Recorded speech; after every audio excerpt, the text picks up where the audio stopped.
Baik, Assalamualaikum warahmatullahi wabarakatuh. Perkenalkan, nama saya Dani Adistiawan dengan NIM 2024081030.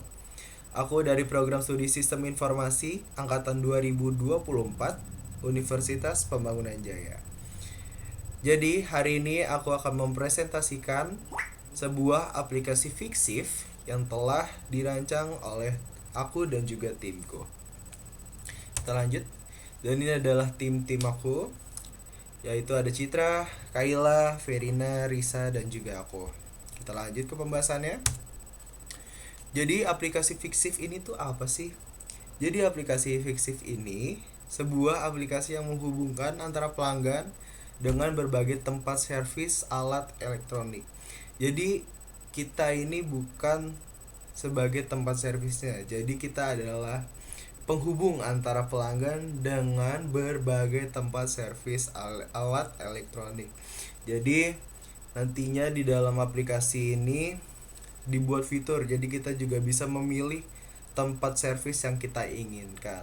Lalu kita juga bisa memilih sebuah layanan. Jadi kita juga banyak fiturnya. Misal, kalau kalian memiliki device yang rusak, misalnya HP kalian rusak, laptop kalian rusak, kalian bisa langsung hubungi teknisinya di sini. Kalian bisa awalnya kayak konsultasi dulu keluhannya apa dari device kalian, misalnya bila harus diservis. Lalu tapi kalian males keluar rumah, kalian bisa langsung kontak teknisinya untuk membuat janji. Misalnya kalian uh, ingin benerin laptop tapi malas keluar rumah, kalian bisa kontak, entah kurirnya benerin di rumah kalian atau nantinya entah teknisinya datang ke rumah kalian lalu benerin di rumah kalian, atau uh, kurir akan menjemput, lalu laptop atau device kalian bisa diantarin ke toko servisnya gitu. Jadi diharapkan dengan adanya aplikasi fiktif ini, solusi perbaikan elektronik menjadi lebih cepat, praktis, dan juga pastinya lebih aman gitu. Kita lanjut. Nah, di sini ada value proposition ya. Jadi ada 3 poin di sini, yaitu memberi kemudahan dan kecepatan dalam layanan yang dibuat khusus untuk menyediakan jasa servis atau alat elektronik. Lalu yang kedua, semua fitur mulai dari beli hardware, atur jadwal, penjemputan barang, sampai payment terintegrasi di satu aplikasi ini. Nah, teman-teman, tadi kan ada fitur di mana penjemputan barang, lalu diservis juga di tempatnya.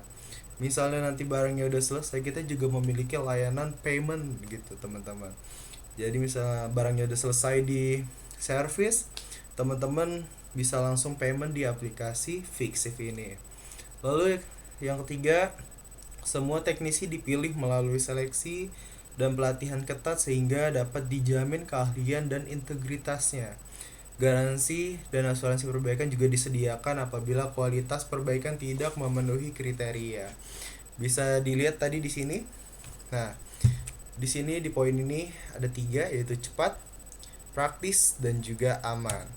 Jadi dengan adanya poin 3 ini udah dipastikan aman karena kita memiliki uh, garansi dan juga asuransi perbaikan yang disediakan apabila kualitas perbaikan tidak memenuhi kriteria gitu, teman-teman. Oke, bisa dilihat di sini ada vertical growth-nya kayak gimana. Jadi kita itu untuk vertical growth-nya kita memperdalam kualitas dan proses layanan yang sudah ada, misalnya kayak garansi dan asuransi perbaikan, tracking real time status service, dashboard manajemen bengkel, sertifikasi teknisi, layanan after sales, lalu penilaian kualitas teknisi dan mitra. Lalu di sini ada horizontal growth, di mana kita menambahkan jenis atau layanan produk dalam ekosistem service elektronik. Dan di sini bisa dilihat ada 5 poin di sini, yaitu penjualan spare part atau hardware, menambah jenis barang yang bisa diservis, menambah mitra tempat servis, opsi kurir lebih banyak, dan juga layan teknisi ke rumah begitu.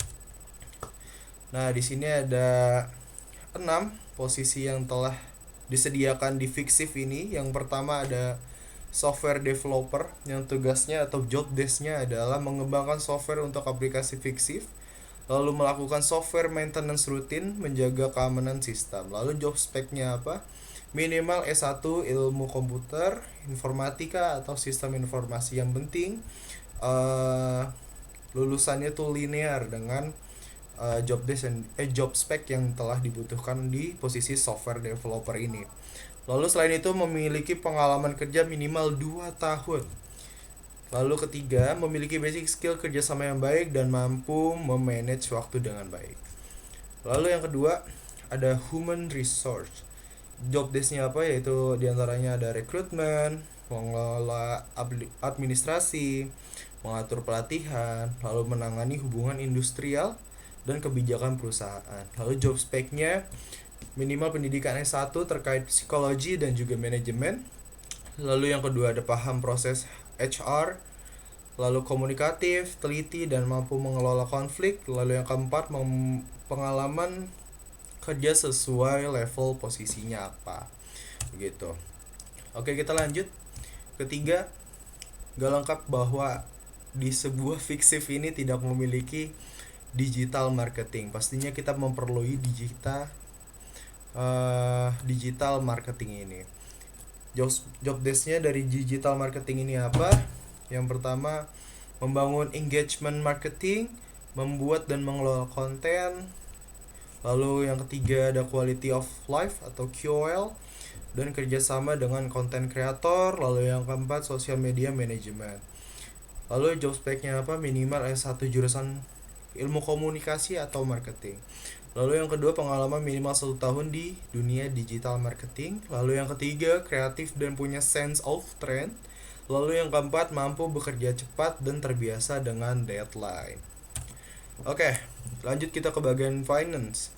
Kita juga memperlui posisi finance di sini. Jadi yang pertama, job desk-nya adalah mengatur transaksi harian, mengecek kesesuaian data transaksi, lalu kita membuat laporan keuangan setiap bulannya, lalu mengelola uang keluar dan masuknya gimana. Job spec-nya apa? Minimal S1 jurusan akuntansi atau keuangan. Lalu yang kedua, pengalaman minimal 1 tahun di bidang keuangan. Yang ketiga, bisa menggunakan Excel, Google Sheet dan paham dasar akuntansi. Lalu yang keempat, diharuskan untuk teliti, jujur, mampu bekerja sama juga dan juga mampu bekerja dengan tepat waktu. Lalu yang kelima, tim desain. Jadi untuk job desk-nya membuat tampilan aplikasi fiktif agar mudah digunakan, jadi lebih fleksibel gitu teman-teman. Lalu yang kedua, mendesain icon, gambar, dan elemen visual lain yang dibutuhkan aplikasi. Lalu menjaga agar gaya desain aplikasi tetap rapi dan seragam. Lalu bisa bekerja sama dengan developer agar desain bisa diterapkan dengan baik. Lalu di sini job spec-nya minimal mahasiswa atau lulusan jurusan desain atau bidang yang terkait. Lalu yang kedua, bisa menggunakan Figma dan mengerti dasar-dasar desain aplikasi. Lalu ketiga, kreatif dan bisa kerjasama dalam tim. Lalu yang keempat, bisa mengatur waktu dan menyelesaikan tugas tepat waktu. Lalu yang keenam atau yang terakhir, yaitu operasional. Job desk-nya lumayan banyak, di sini ada 7, yaitu mengelola order masuk, verifikasi teknisi, menangani komplain, menjadi penghubung antara pelanggan dan juga beberapa tempat servis. Lalu yang kelima, monitoring lapangan. Lalu yang keenam, menyusun laporan operasional juga. Lalu yang ketujuh, menjaga kepuasan pelanggan. Lalu job spec-nya cukup lumayan ketat juga. Pendidikan minimal SMA atau SMK. Namun nilai plusnya misal dia D3 atau S1 semua jurusan. Lalu yang kedua, pengalaman minimal 1 tahun di customer service, admin operasional, lalu call center dan juga support staff.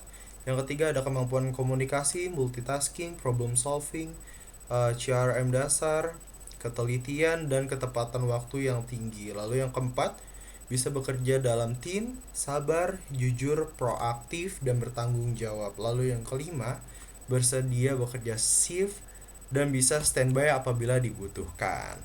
Oke, next. Nah, di sini ada struktur organization-nya, yang di paling atas ada CEO atau presiden. Lalu di bawahnya ada finance, software developer, HR, digital marketing, operasional. Jadi untuk desain ini lebih mengarah ke desain UI UX, teman-teman. Jadi di bawah naungan software developer. Oke. Nah, di sini ada poster job kita, we are hiring. Jadi kita sedang membutuhkan software developer di sini dengan job specification-nya seperti ini dan job description-nya sebagai software developer seperti ini. Oke. Dan ini adalah slide terakhir, yaitu thank you teman-teman semua yang sudah mendengarkan. Kurang lebihnya mohon maaf. Wassalamualaikum warahmatullahi wabarakatuh.